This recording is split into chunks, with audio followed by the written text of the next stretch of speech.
Arrêtez de vous entraîner comme un homme. Ça, c'est une chose que les femmes devraient changer après 40 ans. Bonjour, je suis le docteur Sacchetti, je suis médecin esthétique et micronutritionniste. Et aujourd'hui, je vais vous parler de ce qu'on voit en consultation en termes de physiologie féminine, physiologie masculine. Pendant des années, on a dit aux femmes, il faut manger moins, il faut faire plus de cardio, surtout si vous voulez maintenir votre poids de forme après 40 ans. Entraînez-vous à jeun. Repoussez le petit-déj, repoussez votre premier repas. Et si ça ne marche pas, c'est que vous ne faites pas assez d'efforts. C'est clairement que vous pourriez faire encore mieux. Mais en consultation, ce qu'on voit, c'est des femmes qui font déjà tout ça, qui mangent peu, qui font du sport. Elles marchent beaucoup également, elles font du cardio, elles essayent le jeûne intermittent et pourtant elles restent souvent épuisées. Elles vont prendre inéluctablement un peu de ventre et elles ont un mal fou à le perdre, c'est parfois même ce qui les amène en consultation. Elles perdent progressivement du muscle, alors ça elles s'en rendent pas forcément compte, mais la silhouette se modifie, elles s'en rendent compte un petit peu à retardement je dirais. Elles dorment très mal et leur récupération est aussi altérée, elles récupèrent beaucoup moins bien quel que soit le type d'effort qu'elles fournissent. Donc aujourd'hui je voulais poser une question simple. Et si le problème, c'était pas la motivation, si le problème, c'était simplement que la plupart des conseils que l'on donne, notamment en termes d'activité physique, et qui sont donnés aux femmes, ont finalement pas été pensés plus pour la physiologie masculine. On voit ça également sur la nutrition, on voit ça sur la médecine en général et sur certaines recommandations. On se rend compte que ces dernières années, heureusement, on avance beaucoup là-dessus. Mais le corps féminin, clairement, il mérite une attention particulière. Il a ses spécificités, la physiologie n'est pas la même. Les hormones ont un fonctionnement très cyclique. Et c'est pas une vidéo féministe, c'est pas un slogan féministe non plus. Il y a une vraie réalité physiologique, clairement. Je pense que c'est important de faire un point là-dessus. Le métabolisme de la femme, il est plus sensible à la disponibilité des nutriments. Il est plus sensible aux variations hormonales, il est plus sensible également au niveau de stress, il est également plus sensible au sommeil, à la qualité du sommeil. Et tout ça, c'est le cas lorsque le cycle menstruel est régulier et encore plus dès la périménopause. C'est pour ça que, clairement, certaines stratégies, et des stratégies parfois hyper populaires comme le jeûne intermittent, ces dernières années on en a énormément parlé, le fait de pratiquer son activité physique à jeun, le fait de faire du cardio de manière très répétitive, très chronique, le déficit calorique également permanent, ça peut donner des résultats qui sont parfois très transitoires surtout, mais ça peut surtout donner des résultats qui sont très différents chez une femme par rapport à ce qu'on pourrait avoir chez un homme.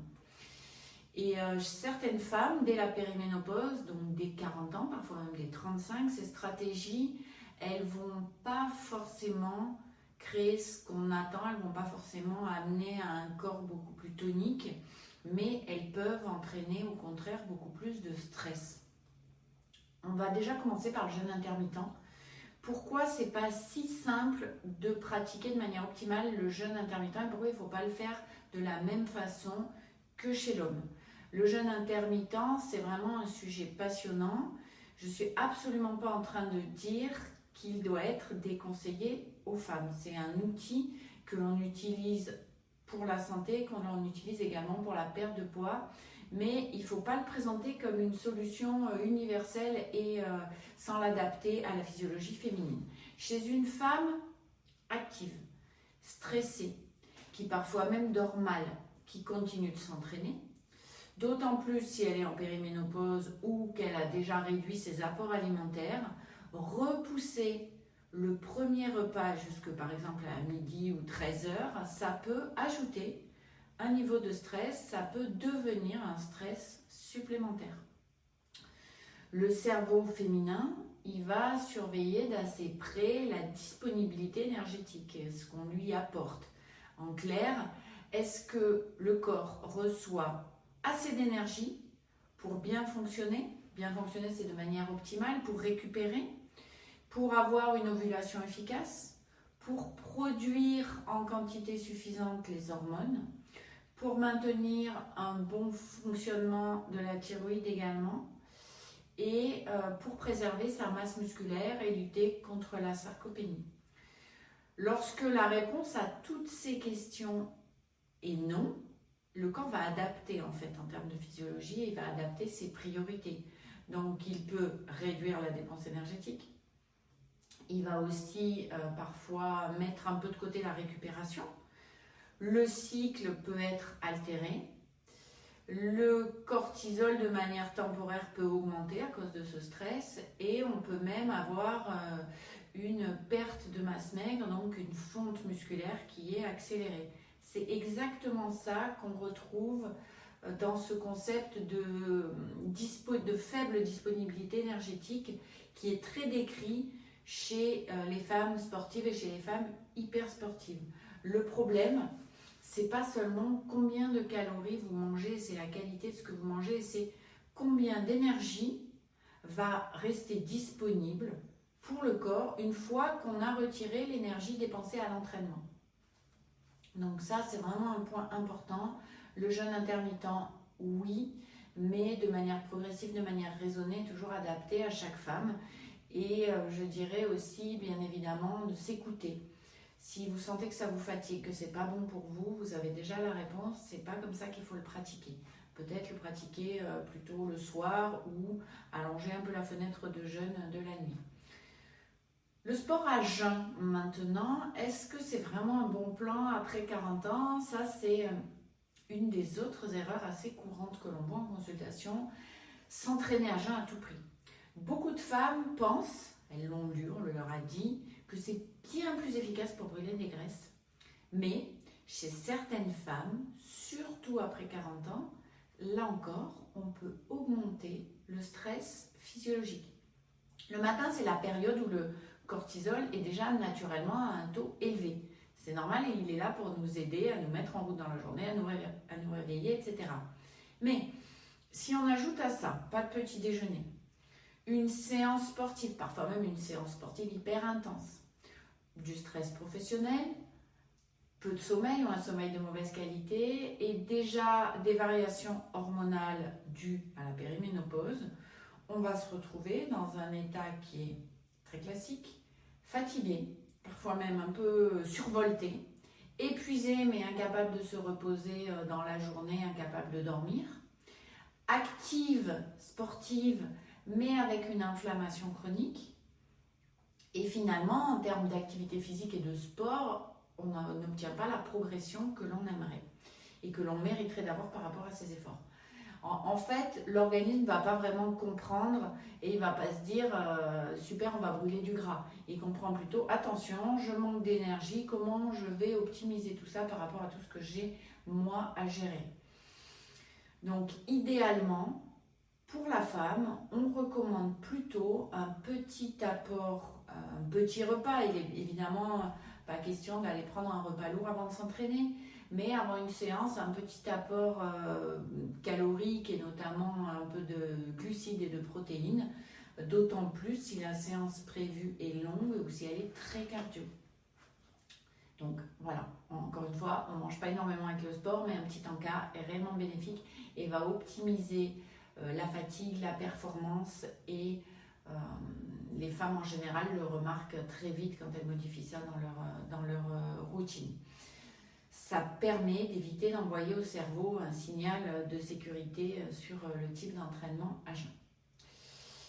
Autre point important, après 40 ans, la priorité, ça n'est plus de brûler des calories. Il faut arrêter aussi avec ce concept de les calories qui rentrent, les calories qui sortent et je vais brûler des calories à tout prix. Ça, c'est vraiment un point primordial. Après 40 ans, la priorité, ça devrait plutôt être comment protéger de manière prioritaire absolue ma masse musculaire, comment lutter contre la sarcopénie, parce que le muscle, vous le savez, il n'est pas seulement esthétique. Le muscle, c'est un organe métabolique, c'est un organe endocrinien. Il va améliorer notre sensibilité à l'insuline, donc participer aussi sur la réduction du tour de taille. Il va protéger le squelette, bien sûr. Il soutient une bonne posture. Il aide sur le long terme à prévenir la perte d'autonomie. C'est lui qui prédit ce que vous pourrez faire dans les 10, 20, 30 ans à venir. Il participe également à la dépense énergétique de repos, le métabolisme de base. Il est vraiment en fonction de la masse musculaire. Et il améliore aussi la façon dont notre corps utilise le glucose qui provient de l'alimentation.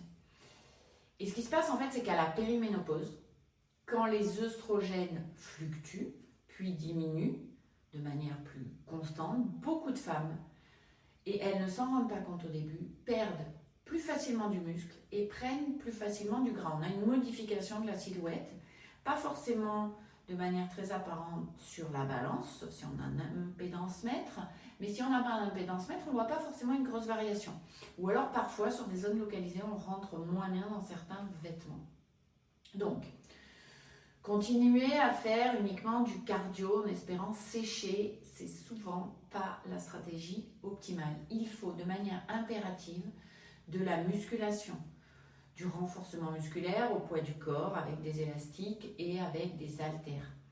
Pas forcément sur des séances interminables, mais des exercices réguliers. La régularité bat toujours la séance parfaite. Il faut des exercices efficaces, progressifs et des charges qui restent quand même suffisamment stimulantes. Ça peut être des squats adaptés, ça peut être des soulevés de terre, ça peut être du tirage, ça peut être des fentes, ça peut être du gainage. Tout ça, c'est vraiment à adapter au cas par cas. Et moi, je vous invite vraiment, sur les premières séances, à prendre un coach, si vous le pouvez, pour mettre en place un plan d'entraînement vraiment optimal par rapport à ça. Et après, vous pouvez vous entraîner soit à la salle, soit à la maison, en fonction de vos préférences. Le but, c'est pas de devenir une bodybuilder, le but, c'est de rester forte. Je répète, le but est de rester forte et longtemps. Un autre point qui me tenait à cœur, c'est le cardio. Le piège en fait du cardio vraiment chronique, vraiment répété, je vois ça extrêmement souvent en consultation. Les femmes font parfois 3, 4, voire 5 séances de cardio. Alors c'est bien de courir, j'ai rien contre, mais il y a façon et façon de le faire et il faut, si on veut des résultats optimaux, optimiser ça, l'adapter à la physiologie féminine. Beaucoup de femmes vivent dans ce que moi j'appellerais une zone un peu de transit, une zone un peu grise, c'est-à-dire qu'elles ne récupèrent jamais vraiment. Les séances sont parfois trop rapprochées. Le sommeil est de mauvaise qualité. On le sait, le sommeil est absolument primordial pour la récupération. Et elles vont rester dans cette zone un peu intermédiaire où elles stimulent jamais vraiment suffisamment le corps non plus. Elles font beaucoup de cardio. Ça leur permet aussi de se fatiguer un peu, parfois de mieux dormir la nuit. C'est assez intense pour se fatiguer, pour transpirer, mais c'est pas toujours assez intense pour créer une vraie adaptation, et notamment une adaptation sur le plan musculaire. Donc elles transpirent, elles se fatiguent, elles ont l'impression de faire beaucoup, de ne pas pouvoir faire plus d'ailleurs, et la composition corporelle ne change pas, et notamment, point important, ça je le vois sur la répartition des graisses et la zone du ventre. Elle n'arrive pas à se débarrasser de la petite bouée abdominale. Donc, une approche beaucoup plus polarisée, ce serait d'un côté un cardio très doux, de la marche en montée par exemple, la mobilité, ne pas négliger la récupération, donc une zone 2 au niveau cardio, et de l'autre, du sport plus intense mais sur des durées courtes. Ça peut être, si on parle de course à pied, des sprints, donc des intervalles. Ça peut être du renforcement, mais avec des charges lourdes. Ça peut être un travail explosif, adapté, avec des sauts si c'est possible. Et entre les deux types de séances, moins de séances. Pour ne pas être en permanence un petit peu rincé, un peu essoré et finalement pas progresser comme on le mérite. Laisser le temps au corps de récupérer. Le 5e point, c'est le cycle menstruel. Clairement, une grande majorité de femmes a tendance à voir ça un peu comme un ennemi et on le comprend, hein, c'est parfois difficile de tout gérer. Et chez les femmes qui ont encore un cycle, il faut aussi arrêter de faire comme si tous les jours étaient identiques, que ce soit pour le travail, pour l'activité physique ou même à la maison. En première partie de cycle, les hormones sont plus basses et beaucoup de femmes tolèrent mieux l'intensité. Donc là, c'est plutôt la période pour charger plus lourd, pour vos séances plus intenses, pour travailler sur votre puissance explosive par exemple, et pour chercher la progression. Ensuite, en phase lutéale, c'est-à-dire après l'ovulation, certaines femmes vont remarquer, et une majorité en général, plus de fatigue, une température corporelle qui augmente, notamment si vous portez des objets connectés, une montre, une bague, etc. Parfois plus de fringales, de rétention d'eau aussi, et plus de difficultés à récupérer. Encore faut-il être assez attentif à ces signaux-là. C'est clairement pas dans la tête. C'est à ce moment-là, c'est pertinent d'augmenter légèrement les apports, notamment en protéines et en glucides de bonne qualité, des glucides complexes, pas de la junk food évidemment, et d'adapter l'intensité si le corps ne répond pas comme on aimerait. La règle simple, c'est de s'écouter, observer son cycle. On n'a pas vraiment appris à le faire, c'est pas hyper intuitif, mais ça mérite vraiment la peine d'y passer du temps. Pas du tout pour vous limiter, ni dans votre entraînement, ni autre, mais pour mieux utiliser vos fenêtres de performance et pour optimiser votre santé. Le 6e point important, c'est quelque chose qui fait peur, c'est les impacts. L'os, les sauts. À la ménopause, la baisse des oestrogènes entraîne forcément une perte osseuse, plus ou moins importante selon les femmes. Là encore, la solution, c'est pas uniquement de marcher. La marche, elle est excellente pour la santé cardiovasculaire, pour la santé globale, mais pas suffisante pour stimuler l'os, car il faut souvent un impact, pas forcément un gros impact, mais un impact ou une contrainte mécanique plus forte. C'est là que les sauts peuvent avoir leur place. Alors ça peut être des petits sauts sur trampoline, ça peut être des petites montées sur marche, par exemple, sur des points dynamiques, des sauts, des vrais sauts sur des box, par exemple, si on peut en faire, et toujours un travail progressif. Évidemment, on va adapter ça au niveau, à la douleur, aux fuites urinaires éventuelles, aux antécédents, donc les hanches, les genoux, le dos, l'ostéoporose éventuelle déjà présente, et donc, je vous le disais, le périnée. L'os va se renforcer, mais il se renforce quand il reçoit un signal mécanique. Un 7e point important, c'est au niveau de la récupération, les saunas, notamment sauna infrarouge et le froid. Attention au mode. La récupération, c'est extrêmement important. Et on voit partout l'intérêt des bains froids, les douches glacées pour booster vos mitochondries et des protocoles de l'extrême qui souvent sont assez adaptés à l'homme plutôt. Donc attention, le froid peut avoir un intérêt sur la douleur, sur l'inflammation, sur la récupération dans certaines circonstances, mais de manière ponctuelle. Et après une séance de musculation, l'immersion froide, même si elle peut améliorer un peu des zones inflammatoires, elle peut aussi atténuer certaines adaptations musculaires, notamment en termes de maintien de la masse musculaire, d'hypertrophie, entre guillemets.